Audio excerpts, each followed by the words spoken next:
प्रिय मित्राणि नमः संस्कृताय। संस्कृत सिंधुजा क्लासेस में आप सभी लोगों का हार्दिक स्वागत एवं अभिनंदन है। अब मित्रों, हम लोग प्रण कर लिए हैं कि टीजीटी को जब तक, यही कहावत है ना कि जब तक तोड़ेंगे नहीं तब तक छोड़ेंगे नहीं, यानी कि जब तक टीजीटी पास नहीं करेंगे हम लोग तब तक अध्ययन छोड़ेंगे नहीं। इसी प्रकार से अध्ययन करते रहेंगे। और सभी लोग देखते हैं कि भूमिका में रुचि नहीं लेते हैं। भूमिका पढ़ने को भूमिका से क्या आएगा, अगर भूमिका से प्रश्न आ जाएगा तो अधिकांश लोगों का गलत हो जाएगा जो लोग भूमिका नहीं पढ़े हैं। इसलिए नीच सत्कर्म का हम लोग अक्षरशः जो है भूमिका से शुरू करेंगे और व्याकरणात्मक टिप्पणी सहित एक एक यानी कि नीच सत्कर्म बुक में जो भी काला अक्षर है एक अक्षर नहीं छोड़ेंगे हम लोग। शब्द की बात छोड़ दीजिए। तो चलिए भूमिका से हम लोग अध्ययन करते हैं। पहला शब्द ऊपर लिखा है उपोद्घात। सभी लोग देख रहे होंगे उपोद्घात। उपोद्घात का मतलब होता है भूमिका। यह विशेष रूप से कोई चीज कहा गया या पूर्व कथन या पूर्ववाक कि कोई चीज अगर शुरू करते हैं तो पहले उसके बारे में कुछ कहते हैं ना, तो वही चीज है कि नीच सत्कर्म से पहले पूर्ववाक भूमिका है। हम लोग भूमिका का अध्ययन कर रहे हैं। तो उपोद्घात का मतलब सभी लोगों को पता चल गया होगा, भूमिका होता है, पूर्ववाक्य होता है या विशेष रूप से कहा गया वह विशेष रूप से कथन। तो चलिए शुरू करते हैं। मुक्तक काव्य की परंपरा। जब मुक्तक काव्य टीजीटी के पाठ्यक्रम में है तो उसकी परंपरा भी जानना आवश्यक है। संस्कृत साहित्य में प्रबंध रचनाओं के साथ काव्य की परंपरा भी अति प्राचीन है। क्या है कि संस्कृत साहित्य में देखिए, यहाँ से शुरू करिए सब लोग। संस्कृत साहित्य में प्रबंध रचनाओं के साथ काव्य की परंपरा भी अति प्राचीन है। यानी कि जो काव्य की परंपरा है संस्कृत साहित्य में बहुत पुरानी है, अत्यंत प्राचीन है। ऐसा भी कहा जाता है कि मुक्तक काव्यों के अतिशय उत्कर्ष ने कवि और काव्य को प्रतिष्ठा दी। क्या कहा जाता है कि मुक्तक काव्यों के अतिशय उत्कर्ष ने कवि और काव्य को प्रतिष्ठा दी है। इन मुक्तकों को सूक्तियाँ भी कहा जाता है। यानी कि मुक्तक को और क्या कहा जाता है, सूक्तियाँ भी कहा जाता है। ये मुक्तक काव्य पृथक रूप से सुने सुनाए जाते थे यानी कि प्राचीन समय में, तथा प्रबंध कृतियों में भी उनका उपयोग किया जाता था। ये पद्य खंड एक साथ प्रबंध रचना में गुम्फित होकर कृति में चमत्कार बढ़ाने के साथ साथ प्रबंध से पृथक भी रखे जाते थे और सूक्ति रूप में, आगे चलते हैं, सूक्ति रूप में सुने जाते थे। दंडी चौथी शताब्दी, यानी कि दंडी किस शताब्दी के कब माने जाते हैं, तो चौथी शताब्दी के माने जाते हैं, ने अपने काव्यादर्श में ऐसी सूक्तियों से युक्त प्राकृत महाकाव्य सेतुबंध का उल्लेख किया है। सभी लोग जितना प्रश्न बोलेंगे बताएंगे सब लोग एक कॉपी पर नोट करेंगे। सारे प्रश्न जो भी बताया जाएगा एक कॉपी पर नोट करेंगे। एक मिनट,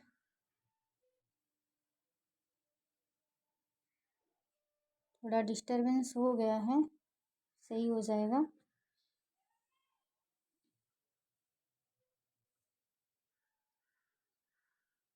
चौथी शताब्दी के, यानी कि आप लोग नोट कर लीजिए कॉपी में।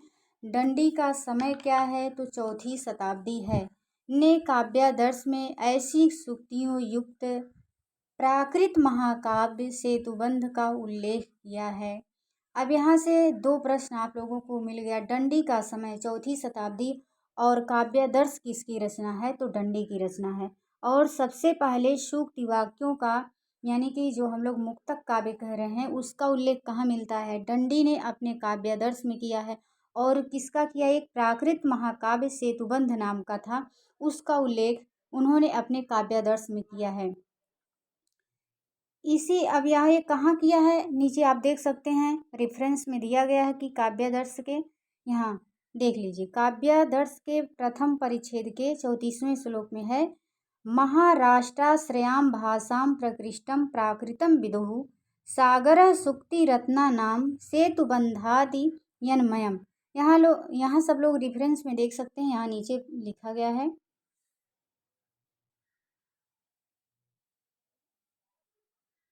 हाँ, यहाँ रेफरेंस में देख लीजिए। फिर हम लोग चलते हैं अपने ऊपर अपने टॉपिक पर जहाँ हैं। हाँ, सब लोग कॉपी में नोट करिए भूमिका से कितना प्रश्न बनता है कमेंट बॉक्स में बताएंगे। अभी भूमिका का आज पहला भाग है, लगभग 22-23 पेज में भूमिका है, तो हम लोग 22-23 पेज का अध्ययन करेंगे और कई भाग में करेंगे, एक भाग में संभव नहीं होगा, वीडियो लंबा हो जाएगा। सब लोग एक जगह नोट करेंगे और नीचे कमेंट बॉक्स में लिखेंगे कि भूमिका से कितना प्रश्न बना। नोट कर लीजिए। पहला प्रश्न, डंडी का समय क्या है? 4वीं शताब्दी है। काव्यादर्श किसकी रचना है? तो डंडी की रचना है। और डंडी ने अपने काव्यादर्श में सेतुबंध का एक प्राकृत महाकाव्य था उसका उल्लेख किया है, तो ऐसा माना जाता है कि वो सूक्त से ही संबंधित था, यानी कि जैसे भर्तृहरि जी का मुक्तक काव्य है, इसमें हम लोगों के दैनिक जीवन से बहुत सारे अच्छी चीज़ें बताई गई हैं। सूक्ति का मतलब सु का मतलब होता है सुंदर, उक्ति का मतलब होता है कही गई, यानी कि जो सुंदर कही गई बात हो वही सूक्ति होती है। इसी प्रकार विचासारोत्पल पट्टिकासु मत सूक्ति रत्ना रीति भवन्तु कहते हुए बिल्लहड़ 11वीं शताब्दी ईस्वी में, हाँ 11वीं शताब्दी ईस्वी ने अपने विक्रमांक देवचरित महाकाव्य में काव्यालोचकों को अपने सूक्ति रत्नों की कसौटी के लिए आमंत्रित किया। अब लिख लीजिए, बिल्लहड़ का समय क्या माना जाता है? 11वीं शताब्दी। बिल्लहड़ जो है 11वीं शताब्दी के कवि थे और इनकी रचना का क्या नाम है? विक्रमांक देवचरित। सब लोग नोट करते चलेंगे, भूमिका से जहाँ जहाँ प्रश्न बता रहे हैं नोट करेंगे और बताएंगे कि कितना प्रश्न बना। महाकाव्य में काव्यालोचकों को अपने सूक्ति रत्नों की कसौटी के लिए आमंत्रित किया है। इन उल्लेखों से ऐसा अनुमान किया जा सकता है कि मुक्तक रचना करने वाले कवि तथा प्रबंध के रचयिता दोनों नीति, धर्म अथवा जागतिक व्यवहार संबंधी ऐसी रचनाएं पद्यों में करते थे। यानी कि कैसी रहती थी सूक्त वाक्यों में? नीति, धर्म, जागतिक व्यवहार यानी कि सांसारिक व्यवहार। जागतिक, जगत का मतलब होता है संसार और जागतिक का मतलब होता है सांसारिक व्यवहार संबंधी ऐसी रचनाओं पद्यों में करते थे जिन्हें पृथक रूप में भी सभाओं में सुनाकर आनंद लिया जा सकता था, परंतु ऐसी रचनाएं आज उपलब्ध नहीं हैं। अतः मुक्तक काव्य के रूप में हमें पहले कवि शतकत्रय के प्रणेता भर्तृहरि अथवा अमरुक शतक के रचयिता अमरुक को ही मानना पड़ता है। यानी कि सबसे महत्वपूर्ण प्रश्न लिख लीजिए कि शतकत्रय के प्रणेता कौन हैं? भर्तृहरि हैं। मुक्तक काव्य के पहले कवि माने जाते हैं भर्तृहरि। यानी कि ऐसा अनुमान था कि पहले सभाओं में लोग सूक्त वाक्यों को सुनाते थे। जैसे आप लोग देखते होंगे कभी मुशायरा लगता है, कभी सम्मेलन लगता है, तो लोग जाते हैं वहाँ अपनी कविताओं को सुनाते हैं। तो वैसे वहाँ जो पहले प्राचीन काल में सभाएं होती थी वहाँ पर मुक्तक काव्यों को सुनाया जाता, लेकिन उसका कोई मतलब लिखित रूप में उसका प्रमाण नहीं मिला है, क्योंकि उस समय कागज़ और प्रिंटर इतना आविष्कार हुआ नहीं था, तो उसका प्रमाण कैसे मिलेगा? तो अब भर्तृहरि का जो शतकत्रय तीनों है वो मिलता है, प्रमाणित है। तो इसलिए माना जाता है कि मुक्तक काव्य के पहले कवि भर्तृहरि हैं। शतकत्रय के प्रणेता कौन है? शतकत्रय जैसे जो इनकी तीनों रचनाएं हैं, नीच शतक है, श्रृंगार शतक है और वैराग्य शतक है। तो नीच शतक में 111 श्लोक है, बाकी तो दोनों में 100-100 श्लोक हैं। तो इसलिए इन तीनों रचनाओं को मिला करके शतकत्रय कहा जाता है। अथवा अमरुक के रचयिता अमरुक को ही मानना पड़ता है, यानी कि इसमें से भर्तृहरि या अमरुक शतक के रचयिता अमरुक। अब यहाँ देखिए ये भी प्रश्न लिख लीजिए, अमरुक शतक किसकी रचना है? तो अमरुक की है। और मुक्तक काव्य के प्रथम कवि माने जाते हैं तो कौन माने जाते हैं? भर्तृहरि माने जाते हैं। चलिए आगे बढ़ते हैं हम लोग, नोट करते चलिए। आचार्य, नहीं तो पढ़ने का कोई मतलब नहीं रहेगा। आचार्य दंडी एवं संस्कृत काव्यशास्त्र का इतिहास दर्शन पुस्तक के लेखक डॉक्टर जयशंकर त्रिपाठी भी इस बात से सहमत हैं कि मुक्तक काव्य के अस्तित्व का ज्ञान इससे भी पूर्व था, परंतु व्यास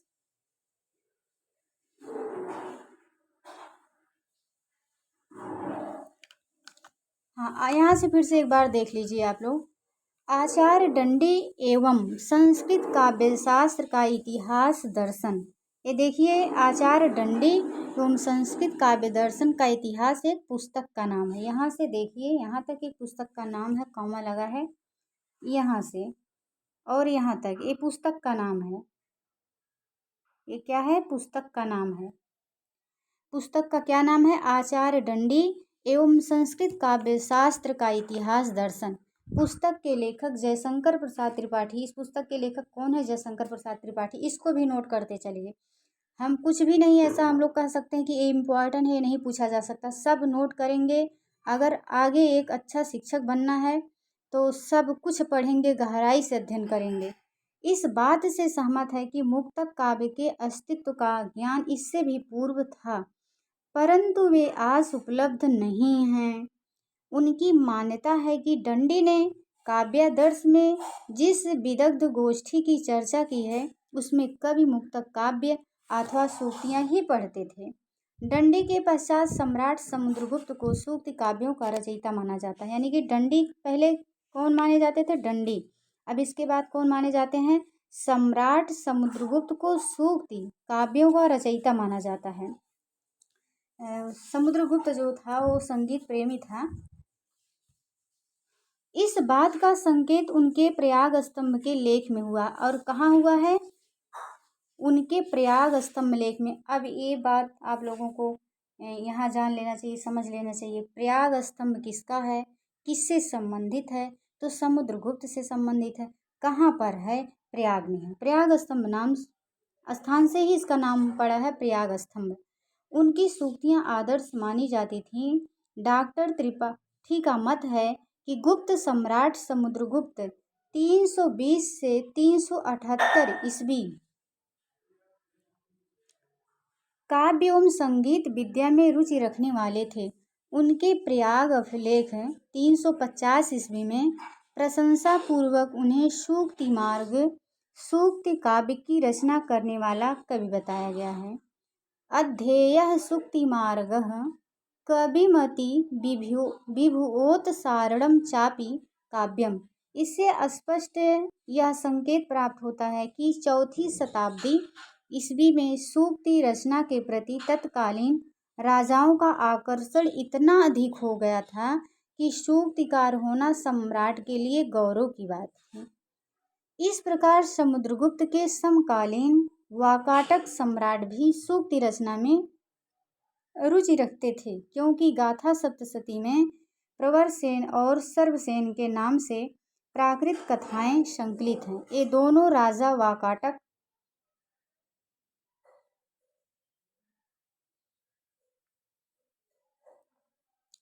वाकाटक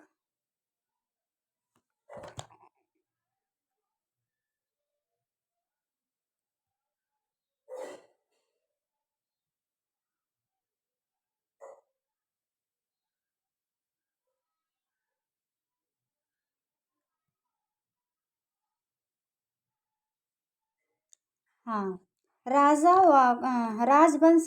वाकाटक राजवंश से संबद्ध हैं। इन उल्लेखों से ऐसा प्रतीत होता है कि मुक्तक पद्यों की रचना बहुत पुरानी है। यानी कि जो मुक्तक काव्य है, इन पद्यों की रचना बहुत पुरानी मानी जाती है, ऐसा अनुमान लगाया जाता है। उपर्युक्त सूक्त या उक्त की मुक्तक काव्य का पुराना इतिहास है, जिससे कवियों के मुख से सुनने के लिए विदग्ध गोष्ठियों का आयोजन किया जाता था।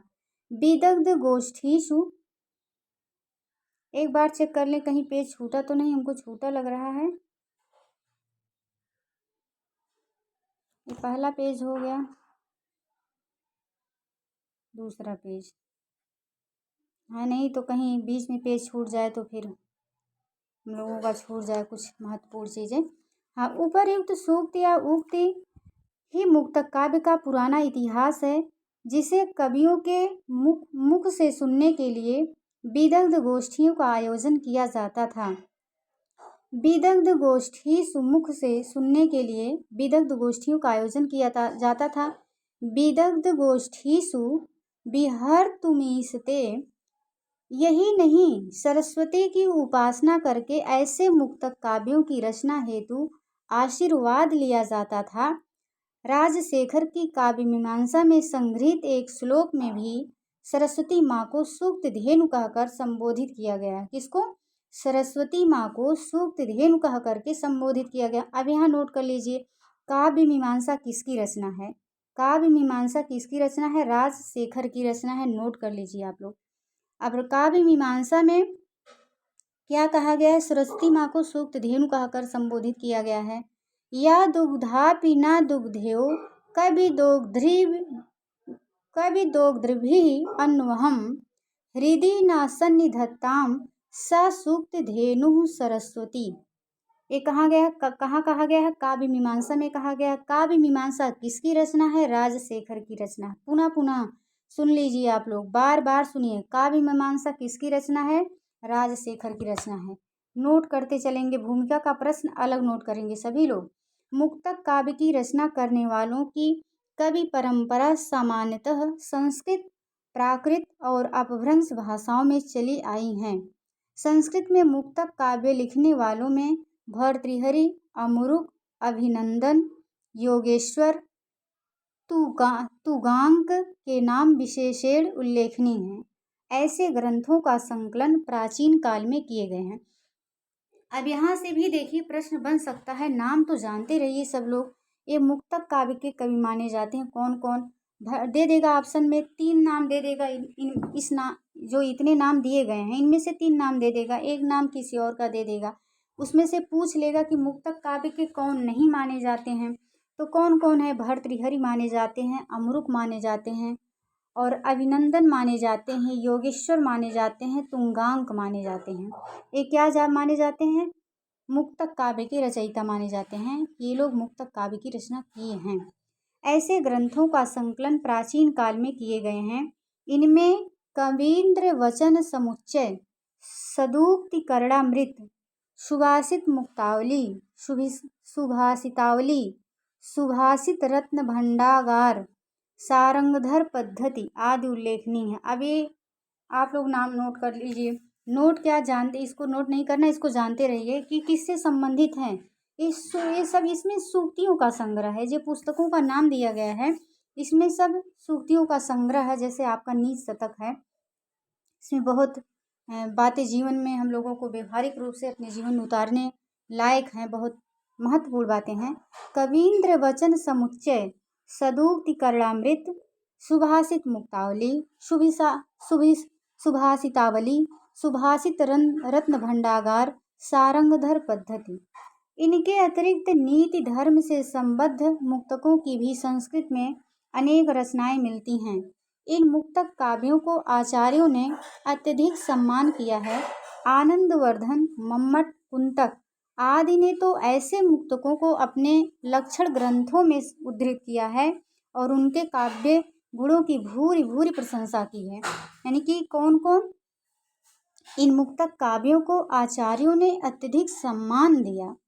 आनंदवर्धन, मम्मट, कुंतक आदि ने ऐसे मुक्तकों को अपने काव्य लक्षण ग्रंथों में उद्धृत किया। ये जो आनंदवर्धन हैं, मम्मट हैं, कुंतक हैं, आनंदवर्धन का ध्वन्यालोक है, मम्मट का काव्य प्रकाश है, कुंतक का वक्रोक्ति जीवितम है। नोट कर लीजिए सभी लोग। ये लोग क्या लिखे हैं? काव्य लक्षण ग्रंथ लिखे हैं ये सभी लोग। और इसमें जो मुक्तक काव्य हैं उन अपने काव्य लक्षण ग्रंथों में भूरि भूरि प्रशंसा किए हैं, यानी कि बहुत बहुत प्रशंसा किए हैं। मुक्तक काव्य और भर्तृहरि के बारे में देखिए चलिए। जिन काव्यों में महाकाव्य के सभी लक्षण या गुण नहीं पाए जाते वे खंड काव्य अथवा गीत काव्य कहे जाते हैं। जिन काव्यों में महाकाव्य के सभी लक्षण या गुण नहीं पाए जाते हैं उन्हें क्या कहते हैं? खंड काव्य अथवा गीत काव्य कहते हैं। इनमें मानव जीवन के किसी एक पक्ष का उद्घाटन अथवा अंतरात्मा के किसी एक पटल का चित्रण किया जाता है। यानी कि जो खंड काव्य या गीत काव्य होता है उसमें जीवन के किसी एक पक्ष या एक घटना का उल्लेख किया जाता है। वस्तुतः गीत काव्य की आत्मा भावातिरेक है। कवि अपनी रागात्मकता, अनुभूतियों तथा कल्पनाओं से वर्ण विषय तथा वस्तु को भावात्मक बना देता है। महाकाव्य और गीति काव्य में भेद यह है कि भेद यह है कि एक मानव जीवन की समग्रता प्रस्तुत करता है तो दूसरा जीवन की एक देशीयता को अभिव्यक्ति करता है। गीति काव्यों का आकार प्रकार महाकाव्यों से छोटा होता है। प्रधानतः उसमें श्रृंगारिक, धार्मिक अथवा नैतिक एक ही विषय वर्णित होता है। ऋग्वेद में उषा के प्रति की गई स्तुतियों में काव्य विधा का सर्वप्रथम झलक दृष्टिगोचर होता है। अब यहाँ भी आप लोग नोट कर सकते हैं, प्रधानता इसमें श्रृंगारिक, धार्मिक अथवा नैतिक एक ही विषय वर्णित होता है। ऋग्वेद में उषा के प्रति की गई स्तुतियों में इस काव्य विधा का सर्वप्रथम झलक दृष्टिगोचर होता है। यानी कि गीत काव्य या खंड काव्य जो होते हैं, इसका इस विधा का सर्वप्रथम उल्लेख कहाँ मिलता है या झलक कहाँ मिलती, सर्वप्रथम झलक कहाँ मिलती है, तो ऋग्वेद में उषा के प्रति की गई स्थितियों में इस काव्य विधा का सर्वप्रथम झलक दृष्टिगोचर होता है। गीत काव्य संस्कृत भारती का परम रमणीय अंग है। यह मुक्तक तथा प्रबंध दोनों रूपों में उपलब्ध होता है। स्वतंत्र गीत काव्यों में प्रायः मुक्तक पद्यों का प्रयोग किया जाता है। मुक्तकम श्लोक एवैकश्चम चमत्कार क्षमम सताम। अग्निपुराण के इस लक्षण मुक्तक काव्य का है और कहाँ पर दिया गया है, अग्निपुराण में दिया गया है। सभी लोग इसको जानते रहिए। मुक्तकम श्लोक एकस चमत्कार क्षमम सताम, यानी कि ये कहाँ मिलता है, अग्निपुराण में। किसका लक्षण है, मुक्तक काव्य का लक्षण है। पूछ लेगा कि मुक्तक काव्य का लक्षण निम्न में से कौन है, 4 दे देगा, तो उसमें से या किसके अनुसार ये मुक्तक काव्य का लक्षण है, तो अग्निपुराण के अनुसार है। नीचे रेफरेंस हम लोग देख लेते हैं। रेफरेंस इसमें कहाँ कहाँ से दिया गया है। आचार्य दंडी एवं संस्कृत काव्यशास्त्र का इतिहास दर्शन, जयशंकर प्रसाद त्रिपाठी, पृष्ठ संख्या 77 से यहाँ दिया गया है रेफरेंस। खंड काव्यम भवेत काव्यस्य एक देशानुसारी चा, ये साहित्य दर्पण में कहा गया है कि खंड विश्वनाथ, साहित्य दर्पण किसकी रचना है, विश्वनाथ की रचना है। तो विश्वनाथ ने साहित्य दर्पण में अपने खंड काव्य का लक्षण दिया है कि खंड काव्यम भवेत काव्यस्य एक देशानुसारी चा। ऋग्वेद में संपूर्ण सूक्त आप लोग देख सकते हैं, ऋग्वेद में जो भी सूक्त दिए गए हैं, अग्निपुराण में देख सकते हैं आप लोग। तो चलिए हम लोग चलते हैं पृष्ठ 3 पर।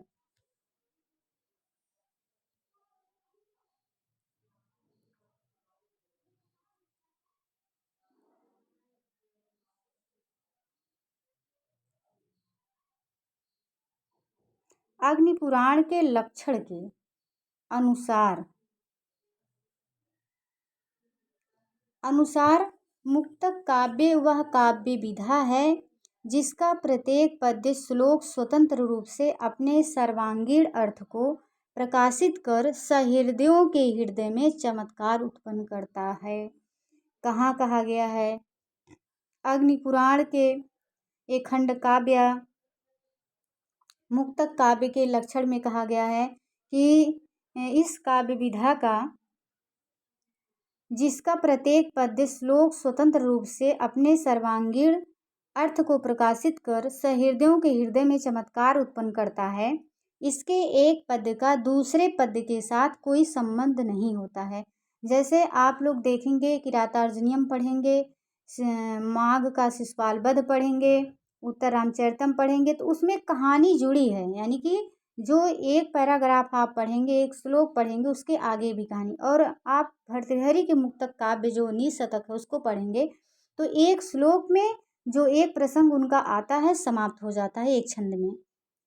तो ये क्या होता है, अत्यंत मतलब हृदय में चमत्कार उत्पन्न करने वाला होता है। इसके एक पद दूसरे पद के साथ कोई संबंध नहीं होता। इसमें मुक्तक काव्य की विशेषता है कि उसमें एक ही पद में रस की पूर्ण अभिव्यक्ति होती है अथवा किसी विषय का सांगोपांग वर्णन होता है। जैसे मूर्ख के बारे में बताना है एक श्लोक में, या किसी चीज़ के बारे में बताना, एक श्लोक में बताएंगे, वहाँ समाप्त हो जाएगा। फिर दूसरे श्लोक में दूसरा प्रसंग लाएंगे। प्रत्येक पद्य अपने में स्वतंत्र होता है और उसे समझने के लिए पूर्वापर प्रसंग अथवा विषय वस्तु की अपेक्षा नहीं होती। जैसे अगर दूसरा श्लोक समझना है मुक्तक काव्य में, तो ये अपेक्षा नहीं कि इसके पहले वाले में क्या कहा गया है कि एक घटना अपूर्ण होगी। जैसे आप लोग फिल्म देखते होंगे, जब अभी लास्ट में जाएंगे, अंतिम भाग फिल्म का कोई देखेंगे, तो आपको उसके पहले वाला देखना पड़ेगा। सोचेंगे कि इसके पहले क्या घटना थी, क्या कहानी थी। बिना पूरी फिल्म देखे, पूरी मूवी देखे आपको घटना समझ में, कहानी नहीं आएगी। लेकिन मुक्तक काव्य में क्या है, मुक्तक काव्य में एक श्लोक आप पढ़ेंगे तो उसमें जो एक चीज़ का वर्णन है वो वहीं पर समाप्त हो जाएगा। ध्वन्यालोककार आनंदवर्धन ने स्पष्ट किया है कि पूर्वापर निरपेक्षणाप ही एन रसचर्वणा क्रियते तदेव मुक्तकम। ये जो है किसके अनुसार मुक्तक काव्य का लक्षण है, आनंदवर्धन के अनुसार है। ध्वन्यालोककार यानी कि ध्वन्यालोक को करने वाले, रचने वाले कौन है, आनंदवर्धन है। ध्वन्यालोक किसकी रचना है, आनंदवर्धन की रचना है। आनंदवर्धन के अनुसार मुक्तक काव्य का लक्षण क्या बताया गया है, पूर्वापर निरपेक्षेणाप ही एन रसचर्वणा क्रियते तदेव मुक्तकम।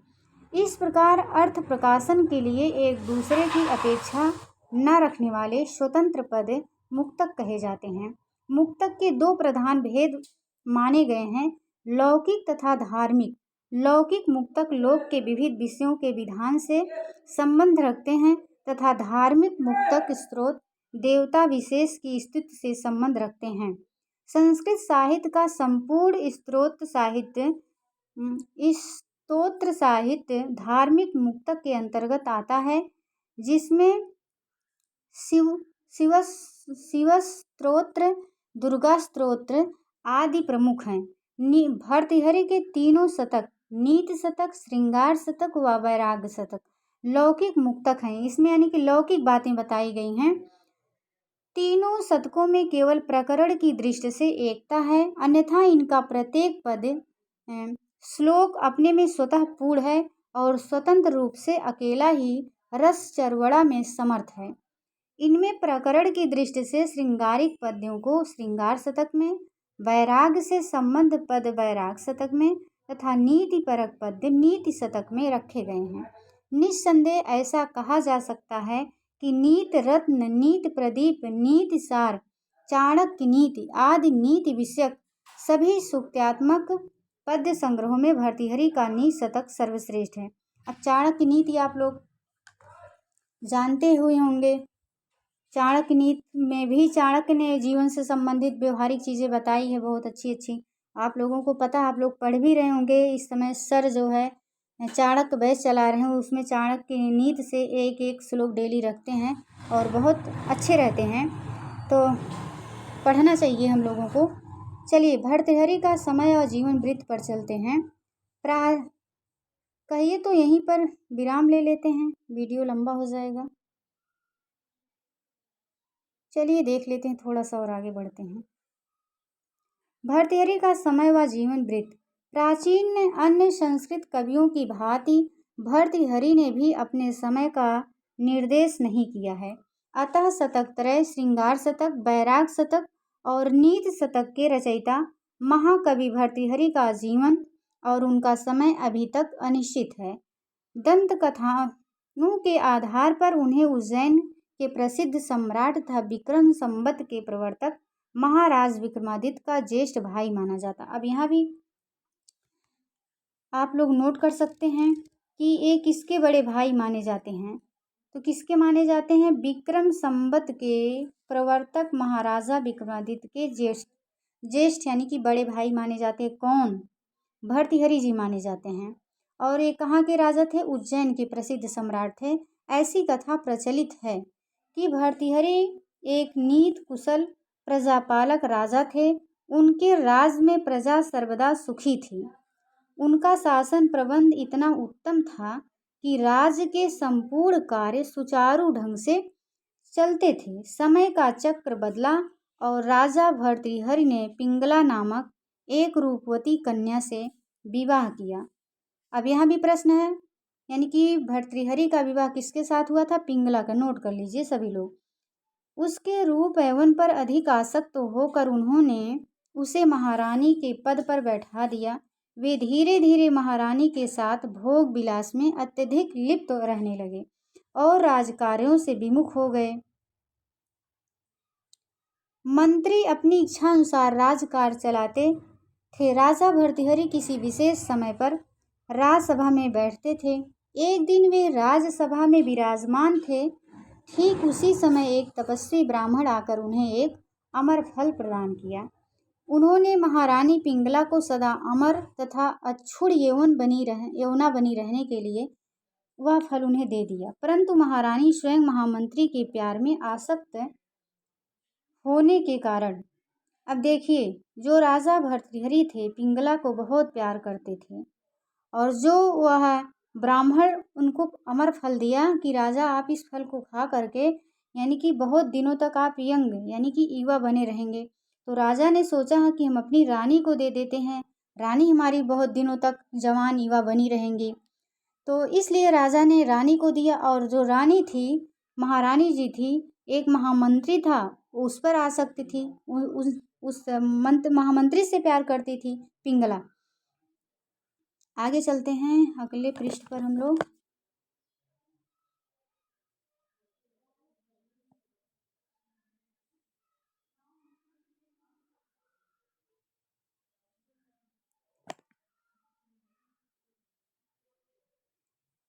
हाँ, आसक्त के कारण महामंत्री के अमर और चिर यौवन होने की कामना से वह फल उन्हें दे दिया। महामंत्री भी एक नगर वधू से प्रेम करता था। अब देखिए, जो महामंत्री था वह दूसरे नगर वधू से प्रेम करता था, अतः उसने भी उस नगर वधू को अमर तथा अक्षुण यौवना बनी रहने की कामना से उस अमर फल को नगर वधू के हाथ में दे दिया। यानी कि नगर वधू जो नाचने गाने का काम करती थी राजाओं की सभाओं में, तो नगर वधू थी। नगर वधू भी राजा भर्तृहरि की मंगल कामना करती थी। वो मतलब ये सोचती थी कि हमारे जो राजा हैं बहुत दिनों तक जो है ऐसे राजपाट अपना चलाते रहें, क्योंकि बहुत अच्छे राजा थे। जैसे अभी योगी जी हैं, तो योगी की मंगल कामना के लिए कोई अमर फल लाए, कोई स्त्री पाए तो योगी को दे दे कि योगी रहेंगे बहुत दिनों तक, अच्छा राज करेंगे। तो वैसे था। अतः उसने भी अमर तथा चिर यौवन बनी रहने की अभिलाषा से उस अमर फल को राजा के हाथ में दे दिया। इस घटना से भर्तृहरि के मन में स्त्रियों के सौंदर्य तथा प्रेम के प्रति विरक्ति उत्पन्न हो गई। उन्होंने भोग विलास सदा के लिए परित्याग कर दिया। अपनी पत्नी के इस अनैतिक आचरण से क्षुब्ध होकर उन्होंने विक्रमादित्य को राज का उत्तरदायित्व सौंप कर स्वयं विरक्त जीवन यापन किया। कुछ विद्वानों की ऐसी मान्यता है कि याम चिंतयामि सततम मयिषा विरक्ता श्लोक उसी मानसिक अवस्था का द्योतक है कि जब इनकी पत्नी इनके साथ ऐसा अनैतिक व्यवहार किया तो उसी का ये मतलब प्रतीक है, उसी से क्षुब्ध होकर के इन्होंने ऐसा लिखा। परंतु इसे प्रमाणिक अथवा अप्रामाणिक मानने का कोई भी आधार नहीं है। अतः यह तथ्य कितना सत्य है यह नहीं कहा जा सकता। विक्रम संवत ईस्वी सन 56 वर्ष पूर्व प्रारंभ होता है, जो विक्रमादित्य की प्रौढ़ावस्था का समय रहा होगा। भर्तृहरि विक्रमादित्य के अग्रज थे, यानी कि अग्रज का मतलब होता बड़े भाई, अतः इनका समय इनसे कुछ और पूर्व रहा होगा। पर विक्रम संवत के प्रारंभ के विषय में भी मतभेद है, इसलिए निश्चित रूप से कुछ कहा नहीं जा सकता। एक अन्य मान्यता के अनुसार फारसी ग्रंथ कलितोदिमनह में पंचतंत्र के एक पद्य शशि दिवाकरो ग्रह पीडनम का भाव उद्धृत किया गया है। पंचतंत्र में अनेक ग्रंथों के पद्यों का संकलन है, यानी कि पंचतंत्र में क्या है, अनेक ग्रंथों के पद्यों का संकलन है। संभवतः यह श्लोक निशतक से ही ग्रहण करके वहाँ उद्धृत किया गया होगा, या फारसी ग्रंथ 579 579 ईस्वी से 581 ईस्वी के एक फारसी ग्रंथ के समय लिखा गया था। अतः इस आधार पर नीच शतक का समय 550 ईस्वी से पूर्व माना जा सकता है। एक अन्य मान्यता के अनुसार भर्तृहरि के जीवन वृत्त का उल्लेख साक्ष्य चीनी यात्री इतसिंह का भारत वर्णन है। चीनी यात्री इतसिंह के अनुसार 650 ईस्वी में भर्तृहरि नामक वैयाकरण की मृत्यु हुई। अब चीनी यात्री इतसिंह के अनुसार भर्तृहरि की मृत्यु कब हुई? 650 ईस्वी में हुई। नोट कर लीजिए आप लोग। यह वैयाकरण कोई और नहीं बल्कि वाक्यपदी के लेखक भर्तृहरि ही थे। इनकी एक व्याकरण पर लिखा गया ग्रंथ है वाक्पदीयम, बहुत महत्वपूर्ण है। इतसिंह की इसी सूचना के आधार पर एवी कीथ की भी यही मान्यता है कि प्रसिद्ध व्याकरण ग्रंथ वाक्पदी के रचयिता वही भर्तृहरि थे, जिनकी मृत्यु इतसिंह के अनुसार लगभग 550 ईस्वी में हुई थी। इसी आधार पर पाश्चात्य विद्वान मैक्स मूलर ने भी इन्हीं भर्तृहरि को शतकों का रचयिता माना है। कौन माना है? मैक्स मूलर ने माना है। चीनी यात्री इतसिंह ने एक ऐसे पद को भी उद्धृत किया है जिसमें भर्तृहरि संन्यास तथा गृहस्थ दोनों आश्रमों के जीवन के प्रति आकृष्ट होने के कारण स्वयं को धिक्कारते हैं। धिक्ताम च तम च मदनम च इमाम च माम च। इतसिंह के अनुसार भर्तृहरि 7 बार, अभी यहाँ नीचे आप लोग देख सकते हैं रेफरेंस श्लोकों का दिया है। धिक्ताम च तम च मदनम च इमाम च माम च, अभी आगे मिलेगा। तो चलिए इसको लोग छोड़ते हैं। भर्तृहरि 7 बार।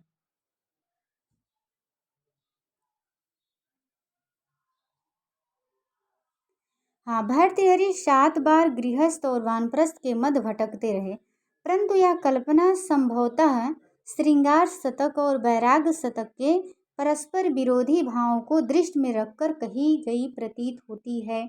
शतक त्रयकार भर्तृहरि एवं वाक्पदीकार भर्तृहरि एक ही हैं या भिन्न, इस संबंध में विद्वानों में मतैक्य नहीं है। भारतीय विद्वानों की धारणा पाश्चात्य विद्वानों से सर्वथा भिन्न है। आचार्य बलदेव उपाध्याय का मंतव्य है कि अधिकांश विद्वान इन्हें वैयाकरण भर्तृहरि से भिन्न मानते हैं, परंतु उसके लिए पुष्ट प्रमाण नहीं है।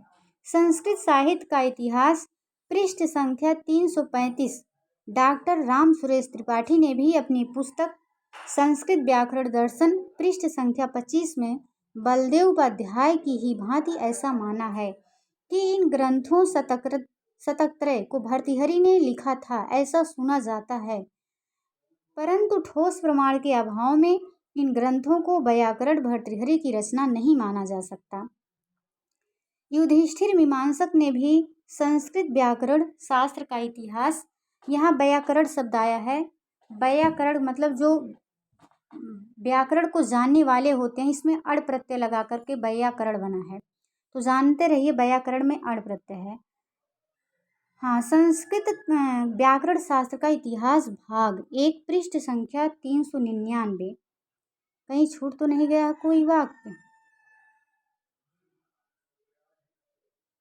संस्कृत व्याकरण शास्त्र का इतिहास भाग 1 पृष्ठ संख्या 399 पर नामक अपनी पुस्तक में यही मत व्यक्त किया है कि शतकत्रय का रचयिता कौन सा भर्तृहरि यह अज्ञात है।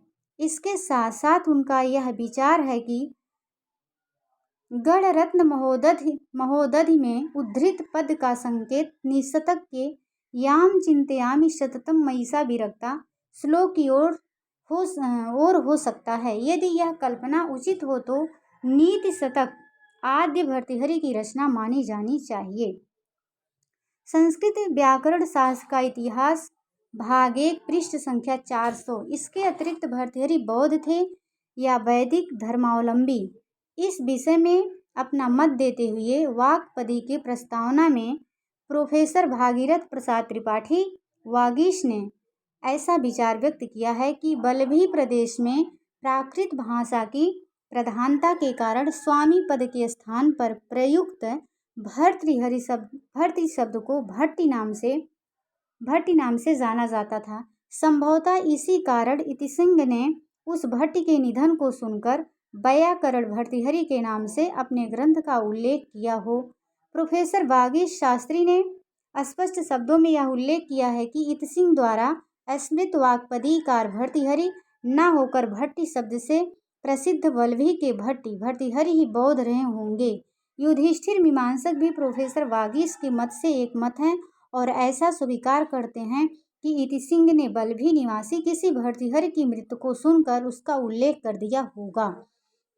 डॉक्टर राम सुमेर त्रिपाठी भी इस विषय में इतिसिंह के मत से सहमत नहीं हैं और उनका मत भी भर्तृहरि को वैदिक मतावलंबी होने का संकेत देता है। आचार्य बलदेवोपाध्याय ने भी इतिसिंह के मत का खंडन करते हुए भर्तृहरि को एक पूर्ण वैदिक धर्मावलंबी बताया है। यदि वो बौद्ध होते तो उनकी रचनाओं में कहीं तो बौद्ध धर्म की झलक मिलती, पर ऐसा नहीं है। अतः वे पूर्णतः वैदिक धर्मावलंबी थे, बलदेवोपाध्याय का मानना है। इस प्रकार प्रमाण के अभाव में यह कहना असंगत होगा कि शतकत्रयकार व वाक्पदीकार भर्तृहरि एक ही हैं, परंतु इतना अवश्य कहा जा सकता है कि शतकत्रयकार भी कोई भर्तृहरि ही हैं। ऐसा यह बात ध्यातव्य है कि दोनों ग्रंथों में से किसी भी ग्रंथ में एक दूसरे ग्रंथ का उल्लेख नहीं मिलता। अतः आज भी यह विषय विवादास्पद और विचारणीय है।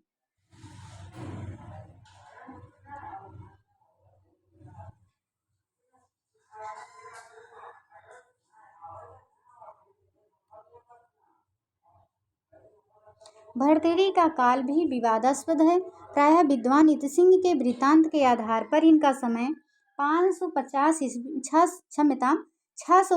ईस्वी मानते हैं, परंतु यह अभी भी विचारणीय है। आचार्य बलदेवोपाध्याय ने इनका समय 7वीं शताब्दी के लगभग माना है।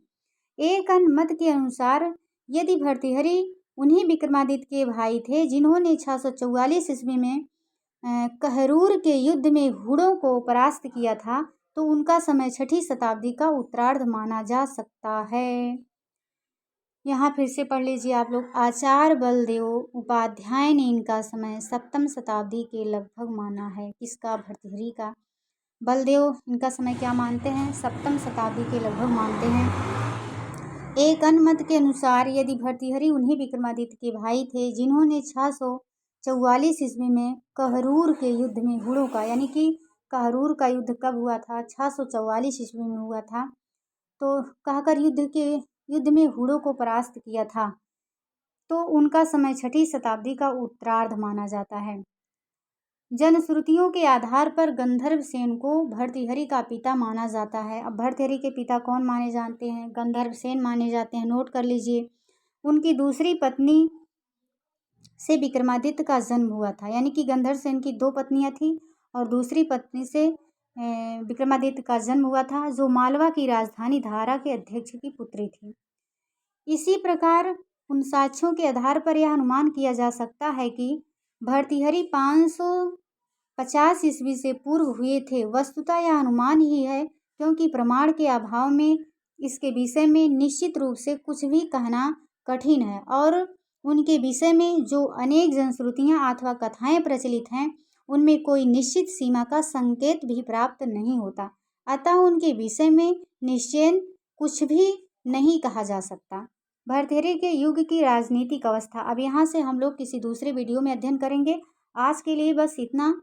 वीडियो लंबा हो जाएगा और सभी लोग भूमिका भाग जो है ज़रूर सुनिएगा, बहुत महत्वपूर्ण है, क्योंकि अगर यहाँ से प्रश्न आएगा तो वहाँ गच्चा खाएंगे सब लोग। अगर पढ़े रहेंगे तो भी आप लोगों का सही होगा, सभी का सही होगा। तो सभी को पूरा वीडियो देखने के लिए बहुत बहुत धन्यवाद। आज के लिए बस इतना ही। नमः संस्कृताय। मिलते हैं किसी दूसरे वीडियो में। और वही बात, जब तक तोड़ेंगे नहीं तब तक छोड़ेंगे नहीं, जब तक तोड़ेंगे नहीं तब तक छोड़ेंगे नहीं।